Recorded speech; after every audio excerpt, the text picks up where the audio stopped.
Lanny Davis is the former Clinton White House counsel. He's the author of the upcoming book, Crisis Tales, and he also does a frequent column in The Hill. Lanny, thanks for joining us as always this Thursday morning. When you were a senior White House official, would you have yelled at Bob Woodward in a phone call, and would you have sent to him an email that he determined or he characterizes as being threatening? Well, first of all, sometimes there were some shouting matches, very rarely, because I respected everyone, with few exceptions, who covered the Clinton White House, even though they were critical and often trying to bring down my boss. But you have to develop relationships with the media where they trust you to be truthful, and then when you don't like what they write, you're allowed to call them and have strong disagreements. I have to say that what happened to Bob Woodward with a threatening word like, "You're going to regret what you did," I don't care what the intent was, and I'll assume that people in the White House are saying there was no intent. It doesn't matter. The words "you're going to regret" are threatening. That exact thing happened to me, and I haven't spoken of this before. But when I had my column, Purple Nation, originally in the Washington Times, with the editor, John Solomon, a really great reporter from the Post who tried to make the Times into a much stronger newspaper, he received a phone call from a senior Obama White House official who didn't like some of my columns. Even though I'm a supporter of Obama, I couldn't imagine why this call was made. And he did threaten, and the word I was told was the word threatened by this editor, that if he continued to run my columns, he would lose, or his reporters would lose, their White House credentials. Now, that is unfortunate. It is an intemperate person. I think it's the same person, I'm not going to mention names, who must have called Woodward because it sounded like the same language. There are always people in White Houses who get angry at the press.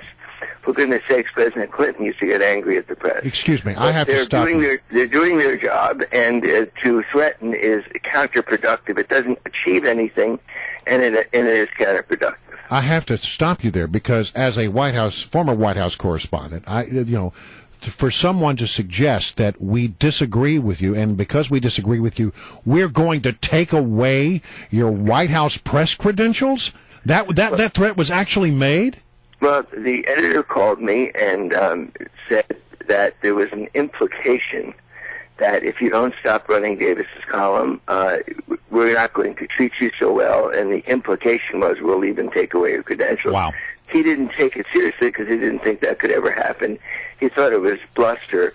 I made 3 phone calls, and I called 3 senior people at the White House and one from outside the White House who was close to the White House, and I said, I want this person to be told this can never happen again. It's inappropriate. Those 3 then calls within the White House and 1 outside the White House, I got a call back from someone within the White House saying it will never happen again.